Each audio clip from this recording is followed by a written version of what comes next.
அகர முதல எழுத்தெல்லாம் ஆதிபகவன் முன்னற்றே உலகு என்ற வள்ளுவத்தை போற்றியும் அக்ஷய லக்ன பததி என்கின்ற ஜோதிடத்தின் அடுத்த பரிணாம வளர்ச்சியை உருவாக்கிய எங்கள் குருநாதர் திரு பொதுவுடைமூர்த்தி ஐயாவை போற்றியும் என் உரையை ஆரம்பிக்கிறேன்.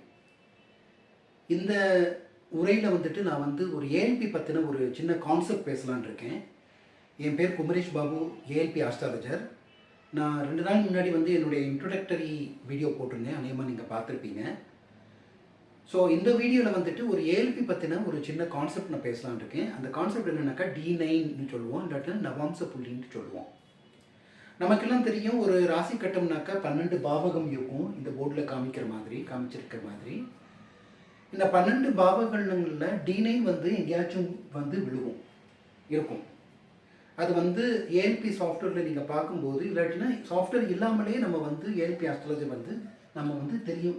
D9 இந்த ஏஎல்பி லக்னத்திற்கு இந்த நட்சத்திர புள்ளி இயங்கும் போது D9 இங்கே இருக்கும் அப்படின்ட்டு நம்ம ஏஎல்பி ஆஸ்ட்ராலஜர்ஸ்க்கெல்லாம் தெரியும். அது பட் ஏஎல்பி ஆஸ்ட்ராலஜர் கணிக்க முடியும், பட் சாஃப்ட்வேரில் கூட அந்த ஒரு பதிவு இருக்கும் D9 எங்கே அப்படின்ட்டு. ஸோ இப்போ இந்த D9 ஒரு குறிப்பிட்ட 4 பாவகத்தில் விழுகும்போது அது நிகழ்காலம்னு சொல்கிறோம். இன்னொரு குறிப்பிட்ட 4 பாவகத்தில் விழும்போது அது கடந்த காலம்னு சொல்கிறோம். மூணாவதாக 4 குறிப்பிட்ட பாவகத்தில் விழும்போது அது எதிர்காலம்னு சொல்கிறோம். D9 அதாவது என்னென்னாக்கா, இப்போ ஒரு ஜாதகர் எனக்கு வீடு வாங்கணும், எனக்கு திருமணம் நடக்கணும், எப்போ நடக்கும், உனக்கு வேலை எப்போ கிடைக்கும் அப்படின்ட்டு கேட்டாக்க, அந்த D9 விழுகிற காலம் பொறுத்து அவருக்கு நடக்கும், இப்போ நடக்கும், இல்லாட்டா நடந்து முடிந்திருக்கணும், இல்லாட்டா நடக்க போகுது எதிர்காலத்தில் அப்படின்ட்டு நாங்கள் குறிப்பிடலாம். தெரியுதா? இப்போ ஒரு ஜாதகர் வர்றாரு, எனக்கு வீடு எப்போ வாங்க முடியும்னு கேட்குறாரு. அவருடைய D9 நிகழ்கால பாவகங்களில் விழுகுதுனாக்க, அந்த குறிப்பிட்ட நட்சத்திர புள்ளி இயங்கும் போது அவர் நிச்சயமாக வீடு வாங்கிறதுக்கு வாய்ப்பு உண்டு. இந்த D9 மட்டுமல்லாமல் கிரக அமைப்புகளும் நாங்கள் பார்க்க வேண்டியிருக்கோம். பட் D9 மோஸ்ட்லி பெர்ஃபெக்டாக நம்ம பொதுவுடைமூர்த்தி ஐயா கணிச்சு எங்களுக்கு சொல்லி கொடுத்துருக்காரு. ஸோ D9 ரொம்ப இம்பார்ட்டண்ட்டான ஒரு அமைப்பு. ஸோ அதைப்படி கூட நம்ம முடிவு எடுத்து சொல்ல முடியும் ஜாதகருக்கு. அதே நேரத்தில் இன்னொரு ஜாதகருக்கு D9 கடந்த காலத்தை பாவகத்தை குறிக்குதுனாக்க, அவருக்கு முன்கூட்டியே அந்த நிகழ்வு நடந்திருக்கணும், பட் ஏதோ ஒரு புற சூழ்நிலையினால அது நடக்கலை. ஸோ அப்படின்னா அவருக்கு என்ன நம்ம சொல்லலாம்னாக்கா, உங்களுக்கு கடந்த காலம் காமிக்குதுங்கிறனால நீங்கள் நிகழ்காலத்தில் என்ன நீங்கள் செஞ்சீங்களோ, நிகழ்காலத்தில் உங்களுக்கு என்ன வரன் வந்ததோ, நிகழ்காலத்தில் நீங்கள் எந்த கம்பெனிக்கு அப்ரோச் பண்ணீங்களோ, ஃபார் எக்ஸாம்பிள் நீங்கள் ஃபார் எக்ஸாம்பிள் ஒருத்தர் நிலம் வாங்கணும்னு சொல்கிறாரு, வீடு வாங்கணும்னு சொல்கிறாரு, ஒரு ஆண் பிள்ளைக்கு பெண் பிள்ளை பொருத்தம் அமையலை, திருமணம் நடக்க முடியலன்னு சொல்கிறாரு. இன்னொருத்தர் வேலை எனக்கு இல்லை, வேலை கிடைக்கணும்னு சொல்கிறாருனாக்கா, இந்த மாதிரி நம்ம சொல்லலாம். அதாவது நிகழ்காலத்தில் எப்படி நீங்கள் செயல்பட்டிருப்பீங்களோ அதே இப்போ கூட நீங்கள் செஞ்சீங்கன்னா அது நடக்கிறதுக்கு வாய்ப்பு உண்டு. ஃபார் எக்ஸாம்பிள், ஒரு பொண்ணுக்கு பையன் பார்க்குறாங்க, பையன் அமைய மாட்டேங்குது, அவங்களுடைய D9 புள்ளி கடந்த காலத்தில் போயிட்டுருக்கு. அப்படின்னா அந்த ஜாதகருடைய நிகழ்காலத்து உள்ள பீரியடில் வந்த ஜாதகத்தை இவங்க ரிஜெக்ட் பண்ணியிருக்கலாம், இல்லாட்டினா அந்த ஆப்போசிட்காரங்க கூட ரிஜெக்ட் பண்ணியிருக்கலாம். அந்த ரிஜெக்ட் பண்ண திருமண ஜாதகத்தை இன்னொரு தடவை கண்டுபிடிச்சு அவங்களுடைய பேரண்ட்ஸ்கிட்ட பேசினாக்க அது அமைப்பு உண்டாகி முடிவுக்கு வர்றதுக்கு சான்ஸ் உண்டு. அதே மாதிரி ஒருத்தர் வீடு வாங்க முடியல, எனக்கு இப்போ கடந்த கால நிகழ்வு போயிட்டுருக்குனாக்க, அவர் முன்கூட்டியே நிகழ்காலத்தில் பார்த்த நிலமோ இல்லாட்டும் வீடோ இன்னொரு தடவை போய் பார்த்தாக்க அவருக்கும் பிடிச்சிடும், அந்த இது அமைப்பாக விழுந்து அவருக்கு வாங்கிறதுக்கு சான்ஸ் இருக்குது. அந்த மாதிரி கடந்த காலம் காமிக்குதுனாக்க அந்த நிகழ்காலத்தில் உண்டான நிகழ்வுகள் அவர் மறுபடியும் ஏற்படுத்தி கொண்டாக்க அது நடக்க சான்ஸ் இருக்குது. அதே டயத்தில் ஜாதகருக்கு எதிர்காலம் குறிக்கிற மாதிரி பாவகம் அமைஞ்சாக்க அவங்களுக்கு இப்போதைக்கு ஒரு முயற்சி காலமாக தான் இருக்கும். அவங்க நினைக்கிற செயல் எதிர்காலத்தில் தான் நடக்கும். ஸோ நீங்கள் ஏஎல்பி ஆஸ்ட்ராலஜர்கிட்ட வந்தீங்கன்னா இந்த D9 பொறுத்து, ஜாதக கிரக அமைப்புகள் பொறுத்து உங்களுக்கு தேவையான நீங்கள் நினைக்கிற ஒரு காரியம், ஒரு நிகழ்வு எப்போ நடக்கும், எந்த மாதத்தில் நடக்கும் என்று துல்லியமாக கணித்து சொல்ல முடியும். அப்படிதான் என்ன. இப்போ ஃபார் எக்ஸாம்பிள் ஒரு ஒரு ஒரு ஒரு ஒரு ஜாதகருடைய ஏஎல்பி வந்து மகரம் போயிட்டுருக்குன்னு வச்சுங்களேன். இந்த மகரத்தில் வந்து 3 நட்சத்திரம் இருக்குது. என்னென்ன நட்சத்திரம்? உத்திராடம், திருவோணம்,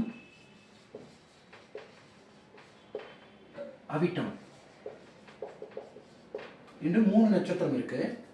இந்த ஒவ்வொரு பாவத்திலையும் 9 நட்சத்திர புள்ளி போகும் ஏஎல்பி படி. அது எனக்கு உத்திராடம் 2, 3, 4 போகும். திருவோணம் 1, 2, 3, 4 போகும். அவிட்டம் 1, 2 போகும். ஸோ டோட்டலாக 9 நட்சத்திர புள்ளிகள் இயங்கும். இப்போ ஒரு ஜாதகருக்கு வந்து ஏஎல்பி வந்து மகரம், அவருக்கு வந்து உத்திராடம் 2 நட்சத்திர புள்ளி இயங்கிக்கிட்டு இருக்குன்னா அவருடைய D9 வந்து இங்கே விழுகும். அப்படின்னா இது வந்து 1வது பாவகம் என்ன. இப்போ அவருக்கு வந்து திருவோணம் 4 போயிட்டு இருக்குன்னாக்க அவருக்கு வந்து கடகத்தில் விழுகும். D9 வந்து கடகத்தில் விழுகும். இப்போ அவருக்கு வந்து அவிட்டம் 2 போயிட்டு இருக்குன்னா அவருக்கு வந்துட்டு இங்கனுக்குள்ளே விழுகும். D9 வந்து இங்கனுக்குள்ளே விழுகும். ஸோ இது வந்து ஒவ்வொரு ஏஎல்பி ஆஸ்ட்ராலஜர்களுக்கும் தெரியுது, அவங்க படித்ததில் அவங்களுக்கு தெரியும். ஸோ இது பொறுத்தளவு வந்து நாங்கள் வந்து அந்த அவங்க கேட்கக்கூடிய நிகழ்வுகள் நடக்குமா, இப்போதைக்கு நடக்குமா, இல்லை எதிர்காலத்தில் நடக்குமா என்று நாங்கள் துல்லியமாக சொல்ல முடியும். இன்னொரு இது பொறுத்தளவு என்னன்னாக்கா, இப்போ ஏஎல்பி பாவகத்திலிருந்து 1, 4, 7, 10 இந்த D9 விழுந்தாக்கா அது வந்து நிகழ்காலம் சொல்லலாம். நிகழ்காலம் 2, 5, 8, 11 D9 விழுந்தாக்க அது வந்து கடந்த காலம். 3, 6, 9, 12 D9 விழுந்தாக்க அது வந்து எதிர்காலம். எதிர்காலம். ஸோ இது வந்து ரூல், எங்கள் பொதுவுடைமூர்த்தி ஐயா சொல்லி கொடுத்த ரூல் இது. ஸோ இதன்படி வந்து அந்த நட்சத்திர பாவகம் எப்போ அது முடியுது, அந்த இயங்குகின்ற பாவகம். இப்போ வந்து ஒரு நட்சத்திர பாவகம் வந்து ஃபார் எக்ஸாம்பிள் உத்திராடம் 2 போயிட்டுருக்கு.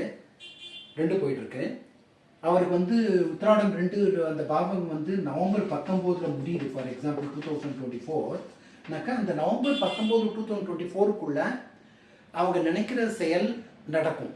அதாவது எதுக்குன்னா D9 வந்து 1 போயிடுச்சு. அப்படின்னா D9 இங்கே இருக்குது. அப்படின்னா D9 ஏஎல்பியில் இருக்குது, அதாவது 1ஆம் பாவத்திலே இருக்குது. ஸோ அதனால் வந்துட்டு அது நடக்கும் சொல்லலாம். ஸோ அந்த மாதிரி எளிய முறையில் வந்துட்டு நம்ம வந்து ஒரு ஜாதகருடைய நிகழ்வுகள் எப்போ நடக்கும், எப்போ நடக்காது, எப்போ நடக்கிறதுக்கு வாய்ப்புகள் உள்ளது, இது வந்து ஒரு 1 இயருக்கு உண்டான ஒரு ஒரு ஒரு ஒரு பீரியட் நம்ம சொல்கிறோம். அந்த 1 இயரில் கூட எந்த மாதத்தில், எந்த டேட்டில், எந்த பீரியடில் அந்த நிகழ்வு நடக்கும்னு கூட எங்களால் சொல்ல முடியும். அந்த ஏஎல்பி ஆஸ்ட்ராலஜிக்கிட்ட நீங்கள் அப்ரோச் பண்ணிங்கன்னா, அவங்கள்ட்ட கேட்டிங்கன்னா அது சொல்லிடுவாங்க. ஸோ அந்த அளவுக்கு ஒரு துல்லியமாக ஒரு ஆழமான ஒரு ஒரு ஒரு ஜோதிட முறை தான் வந்து நம்ம ஏஎல்பி ஜோதிட முறை.